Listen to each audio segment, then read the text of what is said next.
Hello, teachers who take attendance. I wanted to come to you with a new state template that was required or provided to us by the state. We're required to keep track of our weekly participation and engagement with students as well as daily participation. It's part of the legislation. If you want to look at the instructions and what have you, these are at the bottom of this template or this form. And so we're using the state template to make sure that it's clean for our auditors as they'll be checking these forms as well, and that it's all clear. So I hope just in the next 5 minutes to walk through it and give you a basic idea of what we need to do to complete this form. I'm going to just say up front, I wish our bureaucracy wasn't as big as it is, but unfortunately we need to get these done as part of the accountability system with the state to make sure that we are giving the daily instructional minutes, providing the daily instructional minutes required this year, and that we are describing how we are doing that on a daily and a weekly basis for each student. So I'm going to walk through this and show you what we're doing. This is also in combination with Elluminate. So if you're already doing Elluminate, you need to continue doing that as well on top of that, and making sure that that's finished as well. These are going to be given out to you monthly. They are done on a weekly basis, I should say, but we're going to give you 4 of these so that when you turn in your attendance for the month, you'll turn in these sheets as well to Desiree, and that we'll keep track of all of it that way. All right, the top section you're going to do, only thing will be filled in is the LEA and the Leaders Charter Schools, but you go ahead and put your school site, Bryant Street or California Street, the month we're in, the week we're in, starting with the date for that Monday. So for instance, this week would be Monday, September 21st, would be right here, 2020, your name, and then the grade level that you're teaching, or the class title. If you're not doing a grade level, maybe you have a special education class, you would put the title of that class right there. You're going to put the date in for the first day of the week. If it's a Monday, let's say it was September 21st, I put that right there. If it was an instructional day, you would just check this box. And you're doing this manually right now, so this is not done online, this is done manually. You'd write in the summary of assessments. You could always copy and paste those in if you are savvy enough and you want to just bring this up online, you can do that. And then the instructional assignment delivery methods. So basically, did you teach in person that day? Did you teach on video synchronous instruction, video or online synchronous instruction or assignments? And then, or did you do asynchronous instruction? So there are 3 different choices, and you would either click full day for instruction that day or partial day.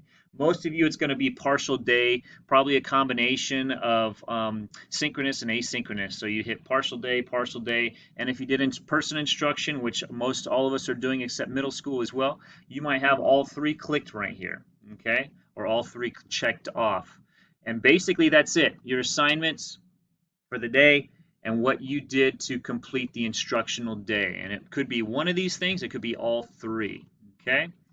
When you go to daily participation, the section C right here, the secretaries are going to copy and paste every student's name into here, so you'll have a full listing of these kids. And then again, you're going to need to fill in the top sections. We have a legend up here which tells you how to check off for each student. So you have a student's name here, for instance, let's say it's Mike Gordon, and you have he didn't show up today. Well, you're going to check the 100 box. Okay, that just means I'm absent. That needs to correlate with Elluminate to make sure that it is the same. So if you say I'm absent here, I should be absent in Elluminate as well. But let's say no, I came to in-person instruction. I also was on Zoom with you, and I got my work done that day. And so you would click all 3, or you would check off all 3 for now. Okay. So that's how that works. Now, maybe it was just in-person instruction that day. Then I'm going to check off the 200 box, and we did an assigned work in class, and the 400 box. Okay, so we have that for each day of the week that corresponds with the assignments and the days of the week up there. Okay, all right. There's just 2 pages of that because we have, of course, probably more than 10 or 15 kids to a page. And then basically at the bottom, oh, and sorry, the 500 code is the other code. That's just for any other kinds of instructional programs or things that you did that you might have filled or done to complete the instructional day. So I can't think of anything offhand right now, but the state does have the other box there for us. You're going to put your name. You're going to certify that the assignments listed represent, and you're going to put in here a full day. They represent full day worth of instructional minutes on each day listed, and that daily participation, including absences, was verified for each student in my class. So you're going to print your name, you're going to sign, you're going to date, and again, the instructions are down here with the ed codes and the requirements that the state is asking for. That is basically it. I hope that's simple and clear enough. It's something brand new, and so we're just working through it. You're going to get logs for August and September as well. We're almost through September, but we need to go backwards and start doing these logs. Sorry, not for August, only starting September 1st. So you're going to get logs for each week of September, and then you'll turn those in to Shannon or Desiree on a monthly basis, along with your attendance reports that you sign in Illuminate. Okay.